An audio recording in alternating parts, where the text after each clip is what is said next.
Kurniani Pranjati, calon guru penggerak dari SDN Rejomulyo, Kecamatan Barat, Kabupaten Magetan.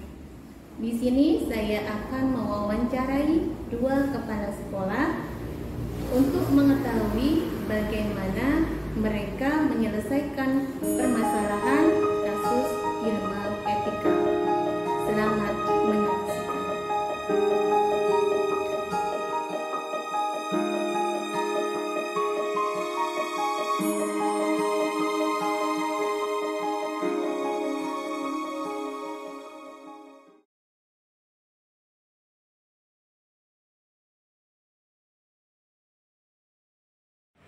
Assalamualaikum Bu Umi.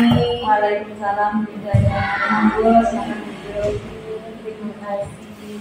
Apa kabarnya Bu Umi pagi ini? Alhamdulillah sehat. Bu Yede bagaimana? Alhamdulillah sehat juga. Maaf Bu Umi, saya di sini mengganggu sebentar waktu Bu Umi. Karena saya sebagai calon guru penggerak angkatan 9 itu punya tugas untuk wawancara kepala sekolah untuk memenuhi tugas demonstrasi konseptual modul 331, yaitu pengambilan keputusan permasalahan kasus di lembaga. Sakit ya Bu Umi? Iya, bisa. Untuk pertanyaan yang pertama Bu Umi, bagaimana Bu Umi itu mengidentifikasikan kasus-kasus itu masuk di etika atau masuk ke dalam rujukan moral?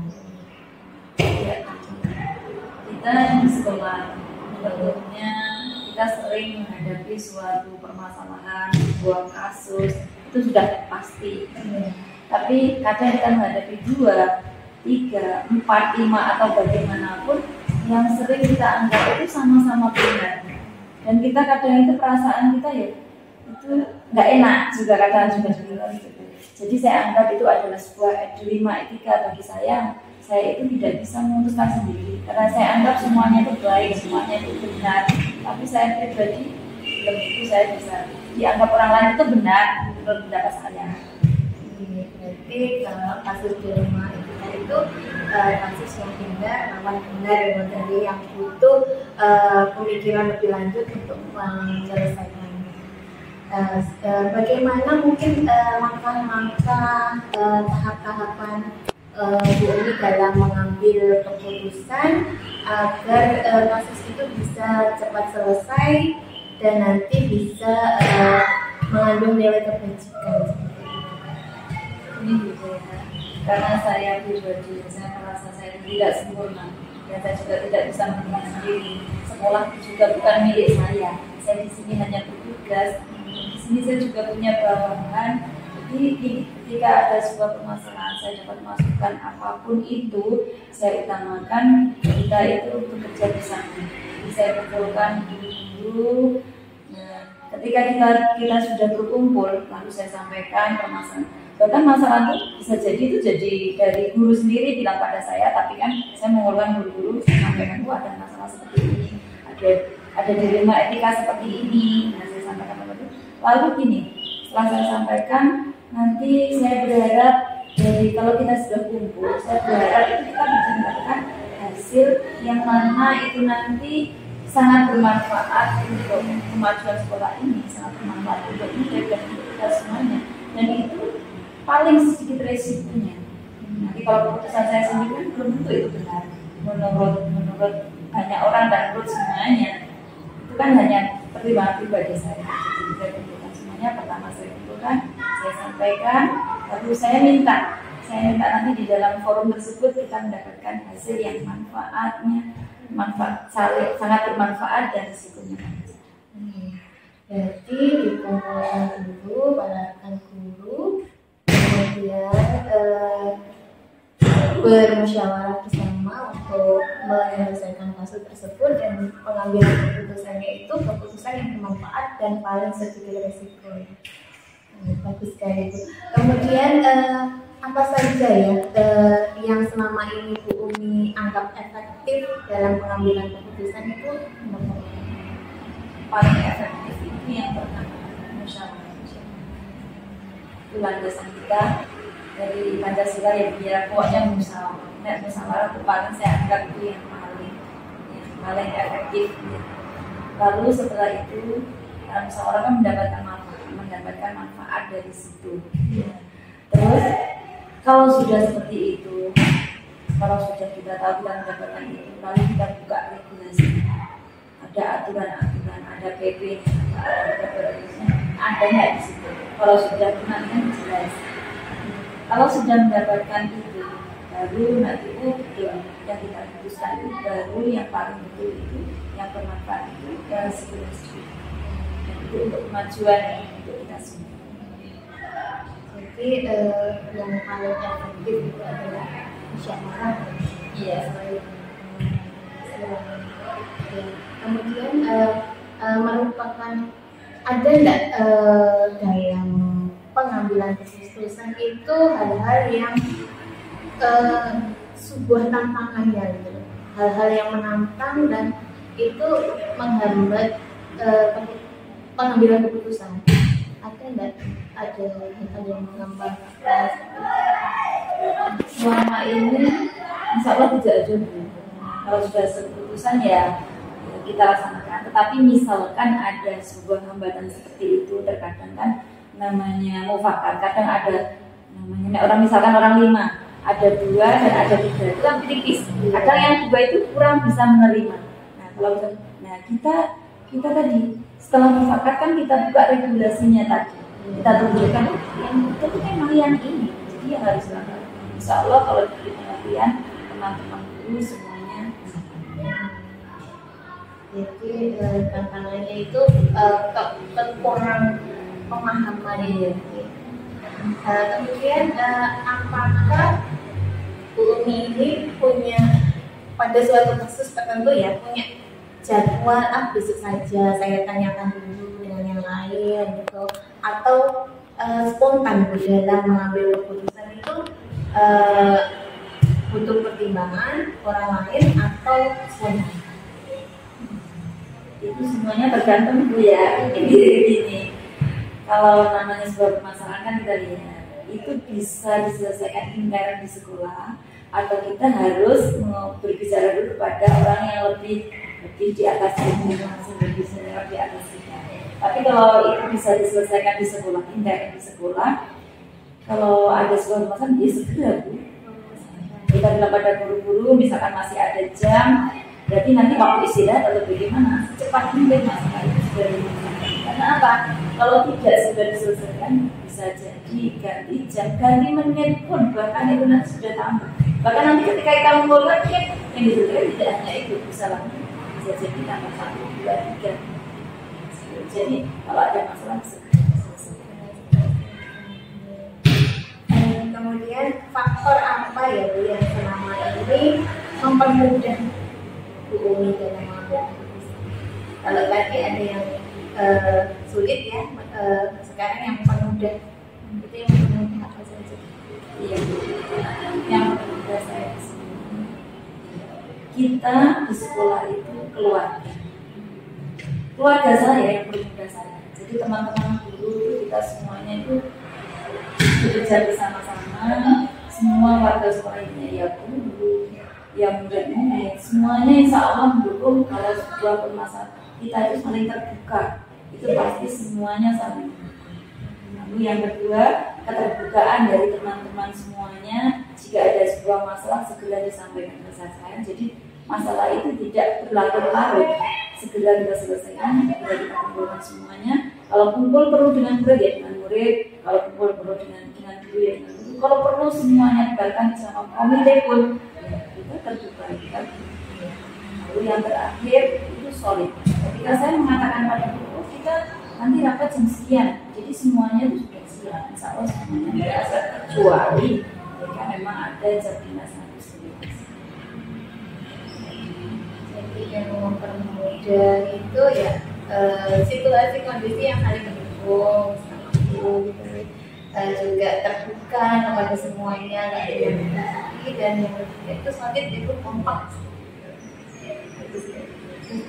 Yang terakhir ini dari apa yang kita obrolkan tadi sampai sekarang ini pelajaran apa yang dapat Bu Umi ambil untuk menyelesaikan keputusan di rumah itu?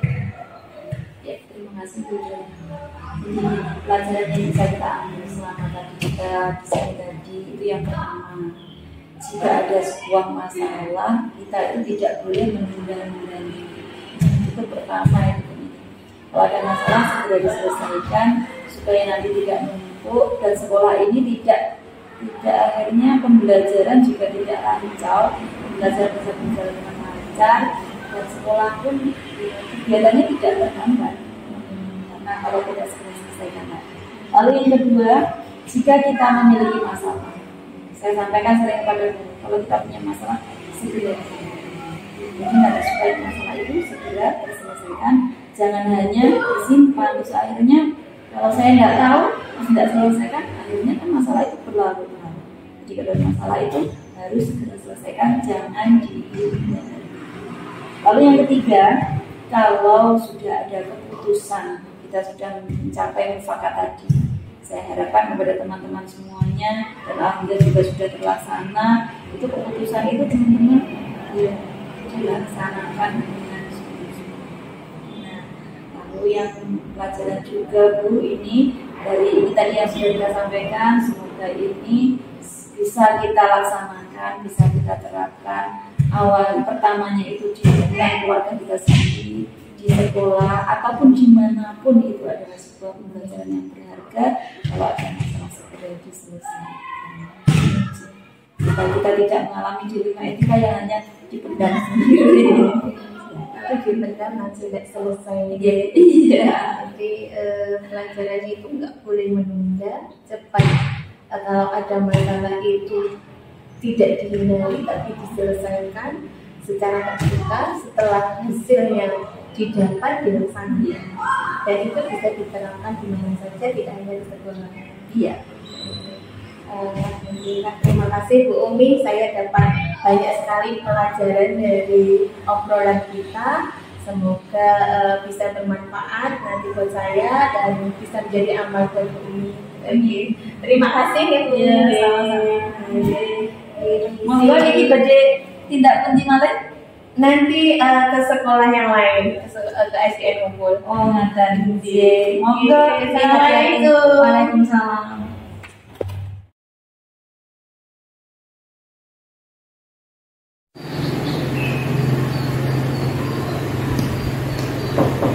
Assalamualaikum. Salam, monggo.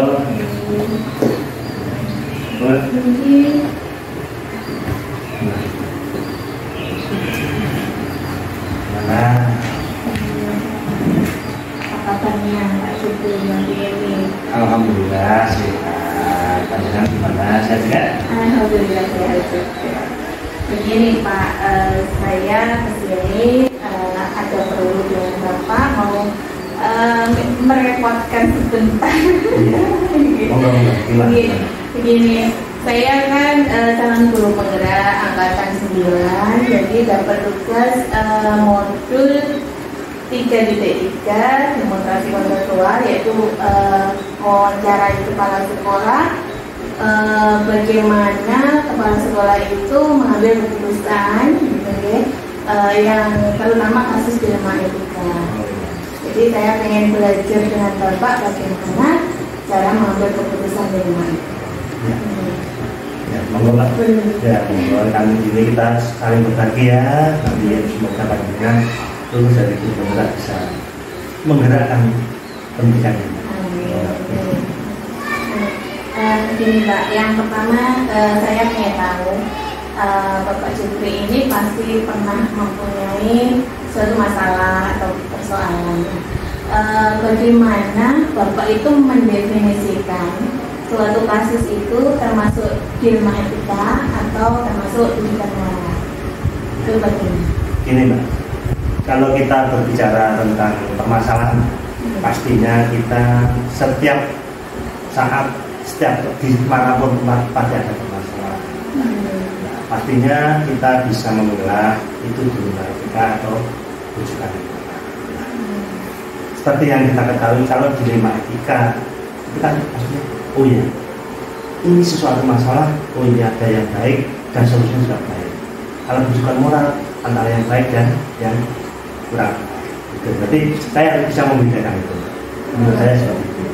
Ya. Jadi kalau di lembaga itu kasusnya baik itu dengan yang baik. Ya. Nah, kemudian dalam kasus dilema etika, kalau dalam mengalami kasus dilema etika itu langkah-langkah penyelesaian masalahnya itu dengan tempuh dengan bagaimana Pak? Kalau misal di sekolah ya saya, ini tadinya saya akan mengumpulkan teman pejabat ada permasalahan ini saya sampaikan, terus kita mencari langkah-langkah bagaimana penyelesaiannya. Nah, setelah itu kita analisa semua. Nah, setelah kita ada solusi, paling tidak kita itu bisa memutuskan permasalahan mana ini bagaimana diselesaikan seperti apa. Nah, yang pasti saat pengambilan keputusan itu kita mengambil keputusan yang resikonya sangat kecil. Jadi langkah-langkahnya mengumpulkan dua-dua dulu, mengumpulkan rekan-rekan kerja, dalam pengambilan keputusannya itu diambil yang bermanfaat dan punya resiko kecil.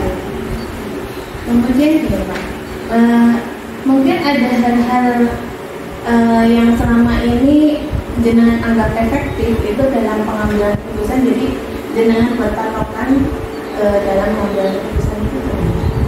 Kalau saya mengambil saat pengambilan keputusan itu memberikan pemahaman. Kalau kita mengambil permasalahan ini, mengambil keputusan ini, nanti resikonya kayak gini. Terus kita mengidentifikasikan permasalahan mana yang harus diselesaikan dulu, terus resiko apa yang kita terima nanti jika melaksanakan.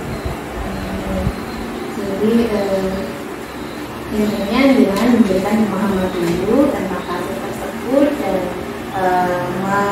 mengajak musyawarah. Iya.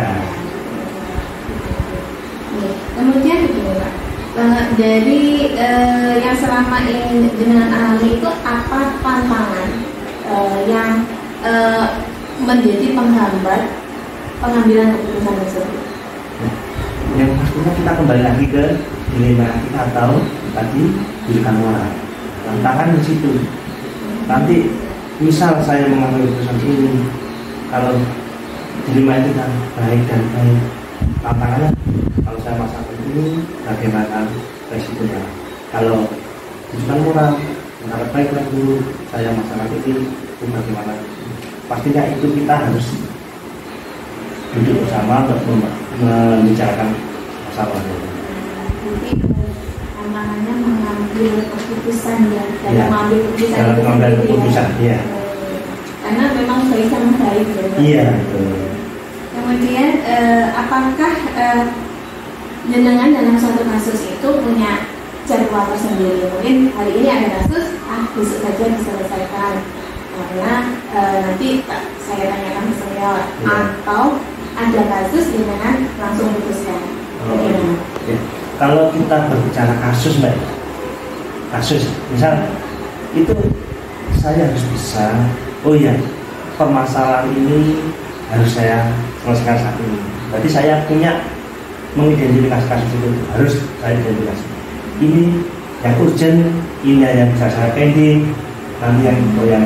Berarti saya bisa mengklasifikasikan. Ya saya klasifikasikan dulu masalah misalnya harus saya selesaikan saat itu karena urgentnya harus saya selesaikan. Tapi misal ada masalah yang oh ini bisa pending, itu saya konsultasi dan koordinasi dengan yang lebih kondisional tentang kasusnya. Iya. Kemudian gini Pak, adakah faktor-faktor yang selama ini mempermudah dalam jenengan itu membuat keputusan? Jadi hal itu membuat mudah Bapak dalam membuat keputusan. Faktor apa? Ya, faktor-faktor yang pasti ya dengan menghadapi sebuah permasalahan, faktor-faktor yang memudahkan yang penting akan kesulitan kita solid. Nah, terus yang pasti teman-teman itu apa ya, rasa ya saling mendukung solid. Nah, mungkin itu kolaborasi kita dibutuhkan, Pak. Sehingga kita ada permasalahan ini, teman-teman tuh responsif. Iya, harus terbuka betul. Jadi solid, responsif, saling mendukung, saling terbuka. Untuk yang terakhir Pak, pertanyaan saya yang terakhir dari percakapan kita ini, mungkin ada yang bisa diambil hikmahnya, diambil pelajarannya untuk dengan dalam pengambilan kelima informasi, maksudnya pengambilan keputusan kelima.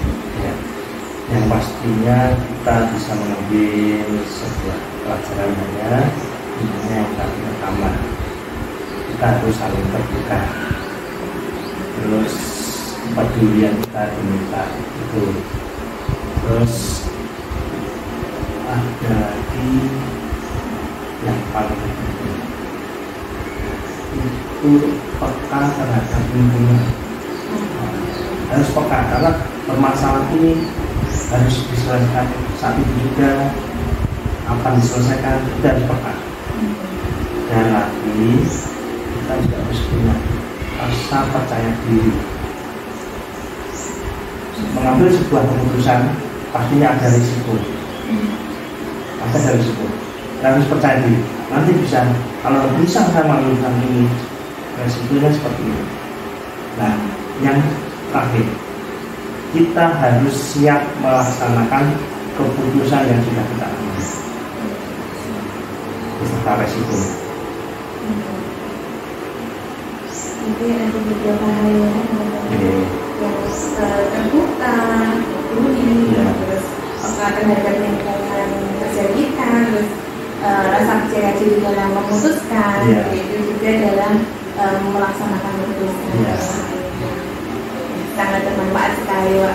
Terima kasih atas jawaban-jawabannya yang Bapak berikan.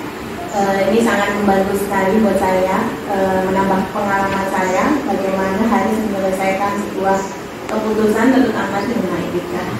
Terima kasih banyak dan sampai ketemu kembali. Terima kasih. Assalamualaikum.